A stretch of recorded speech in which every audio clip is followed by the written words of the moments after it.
ఒక్కసారి కొమ్మూరి గోల్డ్ కి కాల్ చేయండి. తాకట్లో ఉన్న మీ బంగారాన్ని విడిపించి మార్కెట్ ప్రైస్ కి వాళ్ళు కొనుక్కుని మిగతా డబ్బులు మీకు ఇచ్చేస్తారు. అందరికీ నమస్తే, వెల్కమ్ బ్యాక్ టు మనం టీవీ. నేను మీ రమ్య. ఇక తమిళనాడులోనే ఈ రోజు చరిత్ర తిరిగి రాసే రోజు అని చెప్పుకోవచ్చు. ఎందుకంటే ఎన్నో దశాబ్దాలుగా చాలా స్ట్రాంగ్గా తమిళనాడులో ఉన్న పార్టీస్ అన్నిటినీ కూడా ఢీ కొట్టి మరి ఒక్కసారి మాత్రమే ఎలక్షన్లో నిలబడి ఇంత భారీ విజయాన్ని సాధించడం అసలు ఎంతటి ఘనత అన్నది మనం ప్రత్యేకంగా చెప్పుకోవాల్సిన అవసరం లేదు. అండ్ ముఖ్యంగా ఇప్పుడు చూసుకున్నట్టయితే అసలు దళపతి విజయం సాధించాడు అని మనం చెప్పుకోవచ్చు. ఆ పేరుకి ఒక న్యాయం చేశాడు అని చెప్పుకోవచ్చు. అండ్ ముఖ్యంగా టీవీకి పార్టీ పెట్టి దగ్గర ఒక 2-3 ఇయర్స్ కూడా కాకముందే ఇంతటి మంచి ప్రజలలో ఆ నమ్మకాన్ని గెలుచుకొని మరి ఇలా గెలవడం అంటే అసలు మామూలు విషయం కాదు.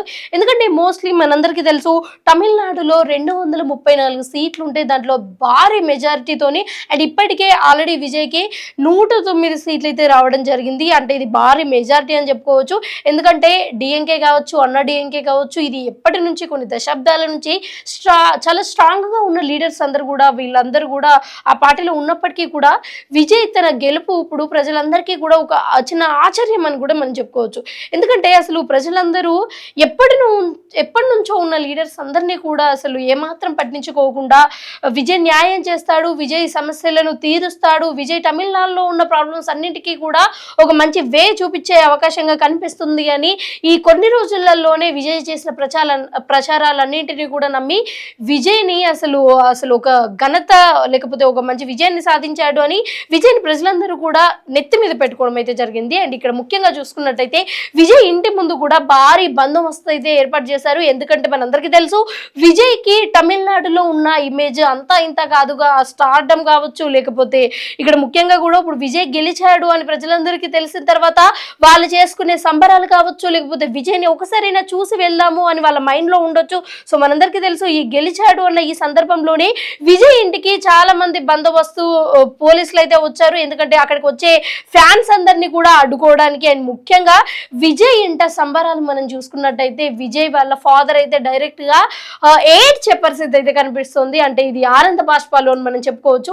విజయ్ వాళ్ళ ఇంట్లో ఫ్యామిలీ అందరూ కూడా అసలు ఎంత అంగరంగ వైభవంగా ఈ సెలబ్రేషన్ ని చేసుకుంటున్నారు అన్నది మనకు ఈ వీడియోలో చూస్తే అర్థమవుతుంది. అండ్ ఈ వీడియోలో చూసుకున్నట్టయితే ముఖ్యంగా విజయ్ వాళ్ళ ఫాదర్ చాలా ఎమోషనల్ గా కనిపిస్తున్నారు. అండ్ ఫ్యామిలీ అంతటి కూడా ఇది ఒక సంబరం అని చెప్పుకోవచ్చు. ఎందుకంటే మోస్ట్లీ మనం లాస్ట్ టైం నుంచే చూసుకుంటూ వచ్చినట్టయితే విజయ్ మీద వచ్చే ఎలిగేషన్స్ కావచ్చు, విజయ్ మీద ఉన్న ఈ ఎఫైర్స్ ఇవన్నీ కూడా ఎలిగేషన్స్ ఏవైతే ఉన్నాయో ఈ అపోజిషన్ పార్టీ అంతా కూడా దాన్ని చాలా స్ట్రాంగ్ గా ప్రజల్లోకి తీసుకొని వెళ్ళే ప్రయత్నం చేసినప్పటికీ కూడా విజయ్నే ప్రజలందరూ నమ్మి విజయ్కి ఓటేయడం ఇది చాలా ఘనతగా మనం భావించవచ్చు. అండ్ ముఖ్యంగా చూస్తున్నారు కదా వాళ్ళ ఫ్యామిలీ అయితే అసలు ఆ లిఫ్ట్ లో నుంచి విజయ్ వాళ్ళ ఫాదర్ రాగానే ఆ ఫ్యామిలీ మెంబర్స్ అంతా కూడా వాళ్ళ ఫేస్లలో ఈ ఆనందం, సంతోషం అసలు ఏ రేంజ్ లో కనిపిస్తుంది అన్నది మనం చూసుకోవచ్చు. అండ్ ముఖ్యంగా విజయ్ వాళ్ళ ఫాదర్ ఒక్కసారి చూసుకున్నట్టయితే ఆ కనుల విందు అయితే అక్కడ మనకు కనిపిస్తోంది. ఎందుకంటే ఎవరైనా సరే ఒకేసారి ఎలక్షన్ టైంలో సీఎం స్థాయికి వెళ్ళారు అన్నది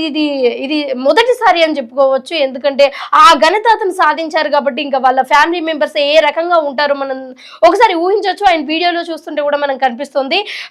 ఇంట్లో ఉన్న ప్రతి ఒక్కరు కూడా వాళ్ళు చేసే చిన్న చిన్న సరదా కావచ్చు, లేకపోతే అసలు వాళ్ళ కళ్ళలో కనిపిస్తుంది ఆ విజయాన్ని వాళ్ళు కూడా ఎంతలా విజయవంతంగా సెలబ్రేట్ చేసుకుంటున్నారు అన్నది.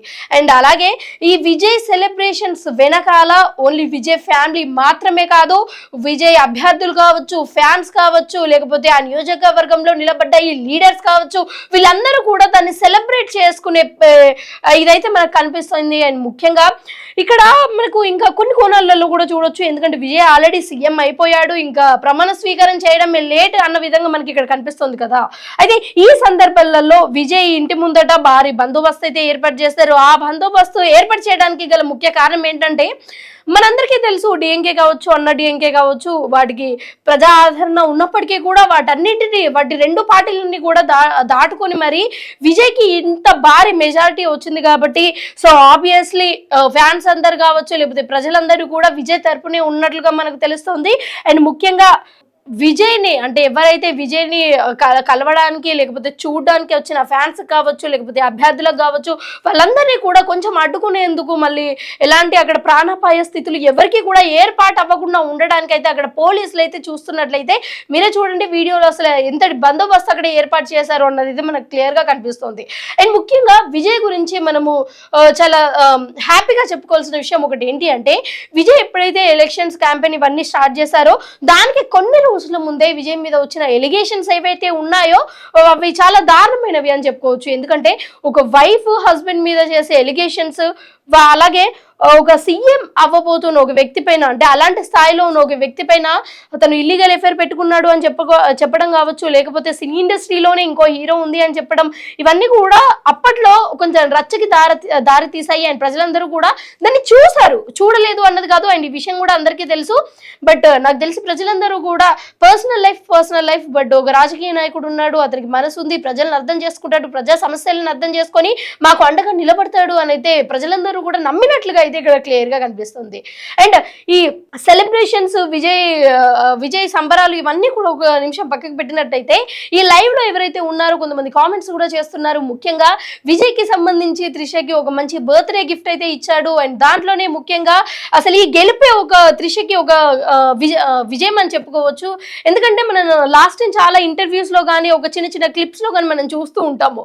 మనం త్రిషని ఒక జర్నలిస్ట్ అడుగుతాడు, మీరేమవ్వాలి అని అనుకుంటున్నారు అంటే ముఖ్యంగా తను నేను సీఎం నవ్వాలనుకుంటున్నాను అంటే వాళ్ళందరూ నవ్వుతారు, లేదు జోక్ కాదు, సీరియస్ గానే నేను సీఎం నవ్వాలి అని అనుకుంటున్నా అని ఏదైతే త్రిష చెప్పిందో సో అదైతే ఇప్పుడు ట్రెండింగ్ గా మారింది. ఎందుకంటే త్రిషకి అలాగే తలపతికి సంబంధం ఉంది అన్న న్యూస్ సోషల్ మీడియాలో అయితే చాలా హల్చల్ గా రేగింది. సో ఇది అఫీషియల్ గా నిజం అయినప్పటికీ కాకపోయినప్పటికీ మనకు తెలియదు. బట్ ఓవరాల్ గా విజయ్ గెలుపే త్రిషకి ఒక మంచి అసలు ఒక బర్త్డే గిఫ్ట్ అని చెప్పుకోవచ్చు. అండ్ ఈ రోజు త్రిష బర్త్డే కాబట్టి సో త్రిషకి కూడా పుట్టినరోజు శుభాకాంక్షలు మనం టీవీ నుంచి తెలియజేసుకుంటున్నాము. అండ్ ముఖ్యంగా సో ఓవరాల్ గా చూసారు కదా విజయ్ గెలుపు వెనుక ఉన్న అంశాలు. విజయ్ గెలిస్తే ఫ్యాన్స్, కార్యకర్తలు, అలాగే అభ్యర్థులు, ఫ్యామిలీ మెంబర్స్ అండ్ త్రిష కూడా మేబీ హ్యాపీగా ఫీల్ అయి ఉండొచ్చు. సో ఓవరాల్ గా ఇది జరిగింది. సో విజయ్ ఇంకా బలం ప్రజలే అని చెప్పుకోవచ్చు. విజయ్ గెలవడానికి కూడా ప్రజలే కారణం అని చెప్పుకోవచ్చు. ప్రజలు నమ్ముతున్నారు. మరి ఇక ముందట చూడాలి అసలు రెండు పార్టీలను దాటుకొని మరి విజయ్ వచ్చాడు అంటే విజయ్ వెనకాల ప్రజలు ఉన్నారు కాబట్టి దాటుకొని వచ్చాడు. బట్ ఆ ప్రజలకి తను న్యాయం చేస్తాడా చెయ్యడా, అసలు ఏ విధంగా ప్రజల వెనుక నిలబడతాడు అన్నది ఇంకొన్ని రోజులలో అర్థమవుతుంది. కాబట్టి సో అప్పటి వరకు స్ట్రైట్ ఇన్ టు మన టీవీ.